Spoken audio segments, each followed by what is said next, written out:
आपके बेबी के पहले कुछ महीने इनक्रेडिबल ग्रोथ का टाइम होते हैं। सोचिए जरा, वो अपना ब्रेन, अपने ऑर्गन्स, अपना पूरा फ्यूचर बना रहे होते हैं। इस पीरियड में न्यूट्रिशन सिर्फ खाना नहीं है, ये एक हेल्थी लाइफ का ब्लूप्रिंट है।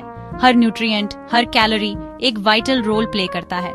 हम अपने नन्हे मुन्नों के लिए बेस्ट स्टार्ट चाहते हैं, है ना? इसीलिए ये समझना कि वो क्या कंज्यूम कर रहे हैं पहले से कहीं ज्यादा क्रिटिकल है।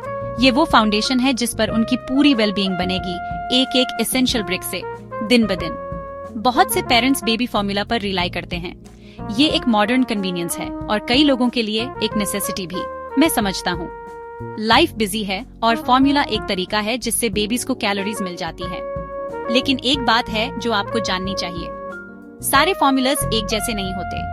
कुछ में ऐसे इंग्रेडिएंट्स होते हैं जो आपको सरप्राइज कर सकते हैं और अच्छे तरीके से नहीं। ये छुपे हुए कंपोनेंट्स आपके प्यूरेस्ट न्यूट्रिशन देने की कोशिशों को कमजोर कर सकते हैं। अब वक्त आ गया है पर्दा हटाने का और देखने का कि उस बॉटल में सच में क्या जा रहा है।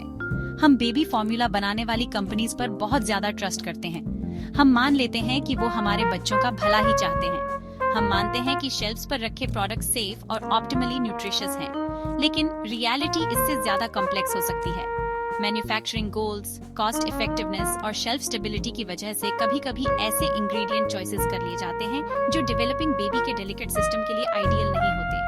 ये ब्लेम करने के बारे में नहीं है, ये अवेयरनेस और फैक्ट्स पर बेस्ड इन्फॉर्म्ड डिसीजंस लेने के बारे में है, सिर्फ मार्केटिंग पर नहीं। तो ये शॉकिंग ट्रूथ्स क्या हैं जिनके बारे में मैं बात कर रहा हूँ? ऐसी चीज में क्या छिपा हो सकता है जो हम में से सबसे वल्नरेबल के लिए डिजाइन की गई है? हम बिल्कुल यही एक्सप्लोर करने वाले हैं। आज मेरा गोल आपको नॉलेज से लैस करना है। नॉलेज ही पावर है, खासकर जब आपके बच्चे की हेल्थ को प्रोटेक्ट करने की बात आती है। क्या देखना है और क्या अवॉइड करना है, ये जानने से बहुत फर्क पड़ सकता है। चलिए मिलकर फैक्ट्स को अनकवर करते हैं ताकि आप अपने प्रीशियस बेबी के जर्नी के लिए बेस्ट चॉइसेस कर सकें। चलो शुगर्स के बारे में बात करते हैं। कुछ फार्मूला कॉर्न सिरप सॉलिड्स या हाई फ्रुक्टोज कॉर्न सिरप भी अपने मेन कार्बोहाइड्रेट के तौर पर इस्तेमाल करते हैं। यह लैक्टोज जैसा नहीं है जो ब्रेस्ट मिल्क में नेचुरल शुगर होता है। ये प्रोसेस्ड शुगर्स शुरू में ही मीठे की अनहेल्दी पसंद पैदा कर सकते हैं। सोचो जरा, क्या आप चाहते हैं कि आपके बेबी का मीठे का पहला टेस्ट इतने प्रोसेस्ड सिरप से आए? इससे फ्यूचर में खाने की आदतों का एक पैटर्न बन सकता है जिससे आगे चलकर प्रॉब्लम्स हो सकती हैं। बेबीज को एनर्जी चाहिए होती है, लेकिन उस एनर्जी का सोर्स उनकी लॉन्ग टर्म हेल्थ के लिए सच में मैटर करता है। फिर आता है पाम ऑयल। ये अक्सर ब्रेस्ट मिल्क में पाए जाने वाले कुछ फैट्स की नकल करने के लिए इस्तेमाल होता है। लेकिन स्टडीज से पता चला है कि पाम ऑयल आपके बेबी के गट में कैल्शियम के साथ रिएक्ट कर सकता है। इससे ऐसे सोप्स बन सकते हैं जिनसे स्टूल हार्ड हो जाता है और कब्ज हो सकती है। और चिंता की बात यह है कि इस रिएक्शन से जरूरी कैल्शियम का एब्जॉर्प्शन कम हो सकता है। कैल्शियम हड्डियों के डेवलपमेंट के लिए बहुत जरूरी है। हम चाहते हैं कि उस कीमती मिनरल का हर कण एब्जॉर्ब हो, न कि ऐसे ही निकल जाए। ये एक ऐसी डिटेल है जिसका बृहती हड्डियों पर काफी बड़ा असर हो सकता है। सोय प्रोटीन आइसोलेट एक और आम इंग्रेडिएंट है जो आपको मिल सकता है। वैसे तो सोय एडल्ट्स की हेल्दी डाइट का हिस्सा हो सकता है, लेकिन बच्चों के लिए ये अलग है। सोय में फाइटोएस्ट्रोजेंस होते हैं जो प्लांट बेस्ड कंपाउंड्स हैं और बॉडी में एस्ट्रोजन की तरह काम कर सकते हैं। चिंता इस बात की है कि ये बेबी के हार्मोनल डेवलपमेंट पर कैसे असर डाल सकते हैं। इसके अलावा ज्यादातर सोय जेनेटिकली मॉडिफाइड होता है और उसे हार्ड सॉल्वेंट से प्रोसेस किया जाता है। ये ऐसे सवाल हैं जो हर पेरेंट को पूछने चाहिए। क्या ये चीजें सच में इतने सेंसिटिव और तेजी से डेवलप हो रहे बेबी के सिस्टम के लिए सेफ हैं? आखिर में चलो कैरेगिनन जैसे थिकनर्स और स्टेबलाइजर्स को देखते हैं। ये सीवीड से बनता है, लेकिन कुछ तरह के कैरेगिनन को गट में सूजन और डाइजेस्टिव प्रॉब्लम्स से जोड़ा गया है। एक बेबी जिसका डाइजेस्टिव सिस्टम अभी भी डेवलप हो रहा है, उसके लिए ये सच में चिंता की बात है। आप सोच रहे होंगे कि इन्हें क्यों डाला जाता है। अक्सर ये टेक्सचर के लिए या इंग्रेडिएंट्स को अलग होने से रोकने के लिए होता है। लेकिन क्या फार्मूला का सिर्फ अच्छा दिखना आपके बेबी के नाजुक गट लाइनिंग को होने वाले डिस्कम्फर्ट या नुकसान से ज्यादा जरूरी है? ये हर पेरेंट के लिए सोचने वाली सीरियस बातें हैं। क्या होता है जब ये कुछ ऐसे इंग्रेडिएंट्स जो उतने अच्छे नहीं हैं आपके बेबी के सिस्टम में जाते हैं? सबसे पहला असर हो सकता है डाइजेस्टिव डिस्ट्रेस। सोचिए जरा, ऐसा कॉलिक जो खत्म ही नहीं होता, दर्द वाली गैस और पॉटी में मुश्किल। बहुत से पेरेंट्स इन प्रॉब्लम से जूझते हैं, अक्सर ये समझे बिना कि फॉर्मूला खुद एक बड़ा कंट्रीब्यूटर हो सकता है। इंग्रेडिएंट्स जैसे पाल्म ऑयल, कुछ प्रोसेस्ड शुगर्स या इवन कैराजीनिन बेबी के सेंसिटिव गट को इरिटेट कर सकते हैं, जिससे डिस्कम्फर्ट और बहुत सारे आंसू होते हैं बेबी और पेरेंट्स दोनों के लिए। ये कईयों के लिए सिर्फ नॉर्मल बेबी फसीनेस नहीं है, पेट की फौरी दिक्कतों के अलावा एलर्जीज या सेंसिटिविटीज डेवलप होने का भी रिस्क रहता है। पोटेंशियली एलर्जेनिक प्रोटीन्स जैसे कि कुछ सोय बेस्ड फॉर्मूलाज में होते हैं या इन्फ्लेमेटरी इंग्रेडिएंट्स से कांस्टेंट एक्सपोजर इम्यून सिस्टम को ट्रिगर कर सकता है। ये स्किन रैशेज, एक्जिमा या डाइजेस्टिव प्रॉब्लम्स के और बिगड़ने के रूप में दिख सकता है। फॉर एग्जाम्पल, एक बेबी शायद कुछ हफ्तों तक ठीक लगे, फिर धीरे धीरे सिम्टम्स डेवलप करने लगे क्योंकि उसका सिस्टम उसके डेली डाइट में किसी स्पेसिफिक कंपोनेंट पर रिएक्ट कर रहा है। ये एक स्लो बर्न जैसा है जो समय के साथ सिग्निफिकेंट इश्यूज पैदा कर सकता है। इसका इम्पैक्ट सिर्फ शॉर्ट टर्म नहीं होता, ये early ingredients long term health को इन्फ्लुएंस कर सकते हैं।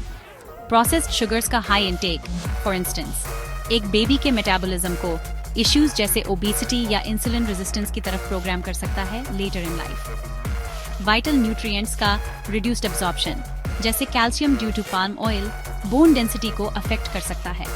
पहले कुछ महीने मेटाबॉलिक प्रोग्रामिंग के लिए एक क्रिटिकल विंडो होते हैं। आपका बेबी अभी जो कंज्यूम करता है वो सचमुच उनके फ्यूचर हेल्थ ट्रेजेक्टरी की नींव रखता है, जो उनके इम्यून रिस्पॉन्स से लेकर मेटाबॉलिक स्टेबिलिटी तक हर चीज को इन्फ्लुएंस करता है। जरा ये सिनेरियो इमेजिन कीजिए, एक न्यू मॉम एग्जॉस्टेड अपने लगातार रोते हुए इन्फेंट को शांत करने के लिए सब कुछ ट्राई कर रही है। वो फीडिंग पोजीशंस, बर्पिंग टेक्निक्स और स्लीप स्केड्यूल्स बदलती है, फिर भी बेबी अनसेटल्ड रहता है, गैसी रहता है और कॉन्स्टिपेटेड रहता है। कल्प्रिट शायद बिल्कुल सामने ही छुपा हो सकता है, उनके फॉर्मूला की इंग्रेडिएंट लिस्ट में। इन प्रॉब्लमैटिक इंग्रेडिएंट्स के बिना वाले फॉर्मूला पर स्विच करने से कभी कभी ड्रामेटिक रिलीफ मिलता है, जो एक फसी बेबी को एक काल्मर, हैप्पियर वन में बदल देता है। ये पावर है ये समझने की कि आप अपने बच्चे को क्या फीड कर रहे हैं। गैप 3S बच्चों के न्यूट्रिशन के लिए गोल्ड स्टैंडर्ड, बिना किसी शक के ब्रेस्ट फीडिंग है। यह नेचर का परफेक्ट फूड है, खास आपके बेबी के लिए बना हुआ। मैं हमेशा एनकरेज करती हूँ ब्रेस्ट फीडिंग जब भी पॉसिबल हो, लेकिन हम जानते हैं कि यह हर माँ या हर सिचुएशन के लिए हमेशा एक ऑप्शन नहीं होता। अगर फार्मूला जरूरी है तो गुड न्यूज ये है कि बेहतर चॉइसेस अवेलेबल हैं। आपको ऐसे फॉर्मूला से काम नहीं चलाना पड़ेगा जिनमें क्वेश्चनेबल इंग्रेडिएंट्स भरे हों। आपकी नॉलेज ही आपका सबसे बड़ा टोल है इस लैंडस्केप में नेविगेट करने के लिए। एक पेरेंट के तौर पर आपकी सुपर पावर है लेबल्स को पढ़ने और समझने की एबिलिटी। सिर्फ ब्रांड नेम या पैकेजिंग पर क्यूट बेबी की फोटो मत देखो, उसे पलटकर उस इंग्रेडिएंट लिस्ट को ध्यान से देखो। ऐसे फॉर्मूलाज देखो जो प्राइमरी कार्बोहाइड्रेट के लिए लैक्टोज यूज करते हैं, कॉर्न सिरप सॉलिड्स नहीं। अगर पॉसिबल हो तो पाम ओनिल अवॉइड करो, या ऐसे फॉर्मूलाज देखो जिनमें फैट ब्लेंड्स हों जो बेहतर एब्जॉर्ब हो जाएं। बहुत छोटे बच्चों के लिए सोया प्रोटीन आइसोलेट को प्राइमरी प्रोटीन सोर्स के तौर पर यूज करने से बचो, जब तक आपके पीडियाट्रिशियन ने किसी खास मेडिकल रीजन से स्पेसिफिकली रेकमेंड ना किया हो। एक पोटेंशियली बेहतर फार्मूला के क्या साइंस हैं? ऑर्गेनिक सर्टिफिकेशंस देखो। ये फार्मूला सिंथेटिक पेस्टिसाइड्स, जीएमओज या ग्रोथ हार्मोन्स के बिना बनते हैं। कुछ excellent options whole milk use करते हैं, अक्सर ग्रास फेड काउस का, जिससे बेहतर फैटी एसिड प्रोफाइल मिलता है। Goat milk based formulas popular हो रहे हैं क्योंकि यह कुछ बेबीज के लिए डाइजेस्ट करने में आसान हो सकते हैं। जिन बच्चों को सेंसिटिविटीज हैं, उनके लिए हाइड्रोलाइज्ड फार्मूलाज जहां प्रोटीन्स टोटे हुए होते हैं एक लाइफ सेवर हो सकते हैं। ये ऑप्शंस क्वालिटी और डाइजेस्टिबिलिटी पर फोकस करते हैं। आखिर में बेस्ट फार्मूला वह है जो आपके बेबी को सेफली और इफेक्टिवली नरिश करे। सवाल पूछने से मत डरो, अपने पीडियाट्रिशियन से बात करो, खासकर अगर आपके बेबी को डाइजेस्टिव इश्यूज हैं या आपको कुछ स्पेसिफिक इंग्रेडिएंट्स के बारे में कंसर्न्स हैं। आप अपने बेबी के सबसे बड़े एडवोकेट हैं। इस नॉलेज से खुद को आर्म करके आप कॉन्फिडेंटली एक ऐसा फार्मूला चूज कर सकते हैं जो लाइफ में एक वाइब्रेंट हेल्दी स्टार्ट सपोर्ट करे। आपका आज का इन्फॉर्म्ड डिसीजन आपके बच्चे के कल के लिए दुनिया भर का फर्क ला सकता है।